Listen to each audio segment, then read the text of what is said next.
पवन gills man vlog में आप सबका स्वागत है। हरियाणा में एक आईपीएस ऑफिसर पर महिला पुलिसकर्मियों ने यौन शोषण के आरोप लगाए हैं। महिला पुलिसकर्मियों ने इसको लेकर हरियाणा के मुख्यमंत्री नायाब सिंह सैनी को चिट्ठी लिखी है।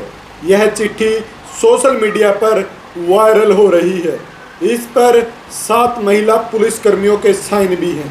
चिट्ठी में आरोप लगाया गया है कि आईपीएस ऑफिसर ने एक महिला पुलिस अधिकारी से मिलकर शारीरिक संबंध बनाने के लिए दबाव बनाया और ऐसा नहीं करने पर वार्षिक गोपनीय रिपोर्ट एसीआर खराब करने की धमकी तक दी।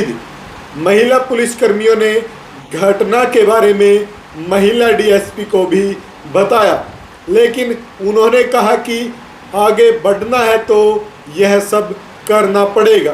सीएम को लिखे पत्र में महिला पुलिसकर्मियों ने कहा है कि अगर उनकी शिकायत पर गौर नहीं किया तो वह आत्महत्या के लिए मजबूर हो जाएंगी।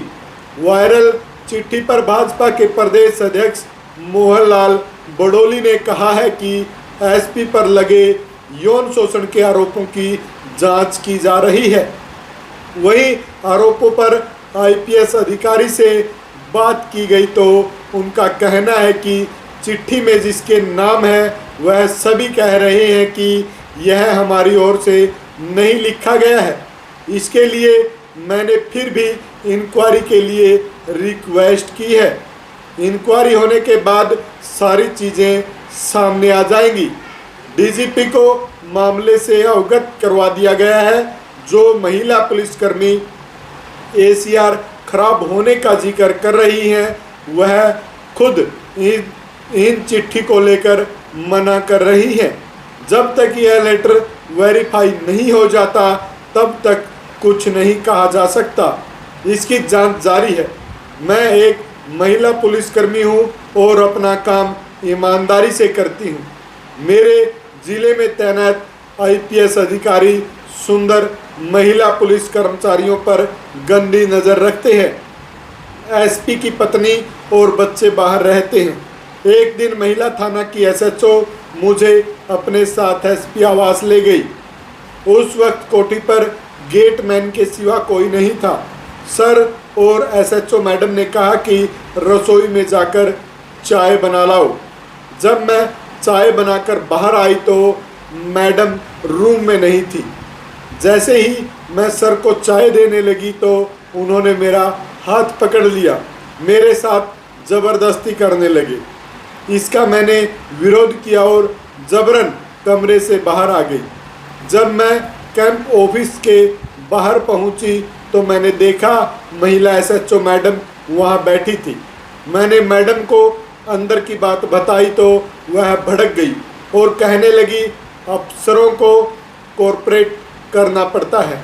मैडम की यह बात सुन मैं रोते हुए एसपी आवास से बाहर निकल गई। फिर मैंने यह बात महिला डीएसपी मैडम को बताई। डीएसपी ने भी कहा कि प्रमोशन के लिए अफसरों को कोऑपरेट करना पड़ता है, इसलिए मेरी बात मानो तो थोड़ा कोऑपरेट आप भी करो।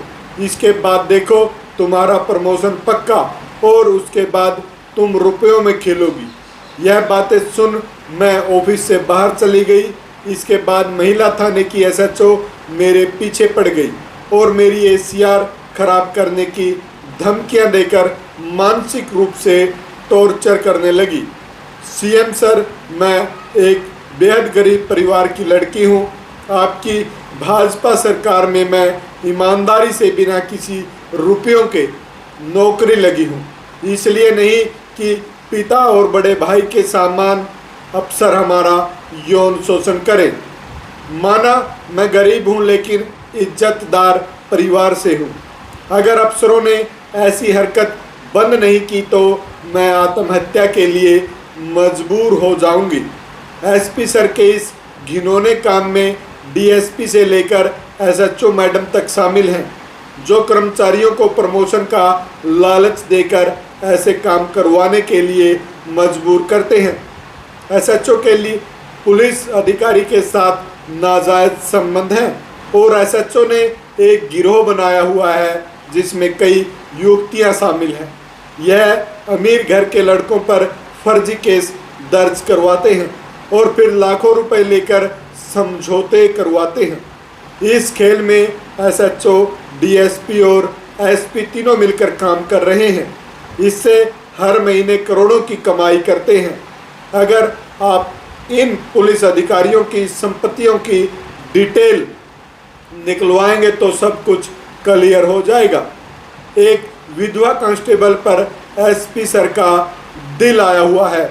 मेरी तरह इस कांस्टेबल ने भी इनकार किया तो इसको भी मानसिक रूप से परेशान किया जाने लगा।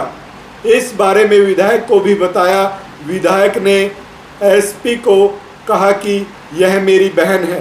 तब एसपी ने कहा कि आपकी बहन मेरी बहन हुई, लेकिन उसके बावजूद एसपी सर ने उसकी एसीआर खराब कर दी। सीएम सर, मैं अकेली ऐसी महिला नहीं हूँ। एसपी सर की बुरी नज़र है। जो सुंदर महिला पुलिसकर्मी एसपी को पसंद आती है, उसके बाद महिला डीएसपी और एसएचओ उन महिला पुलिस कर्मचारियों को बहला फुसलाकर लालच देकर घिनौना काम करने के लिए मजबूर करती हैं। अगर वह नहीं मानती तो उनकी एसीआर खराब करने की धमकी दी जाती है। इससे पहले एसपी सर जहां तैनात थे वहां भी इनके कई महिलाओं के साथ अवैध संबंध थे। आपको बता दें, ये चिट्ठी है जो सारे दिन से वायरल है। आपको एक छोटी सी रिपोर्ट कैसी लगी? लाइक, शेयर, कमेंट और हमारे इस चैनल को सब्सक्राइब करने के साथ साथ बेल आइकन जरूर दबा दें।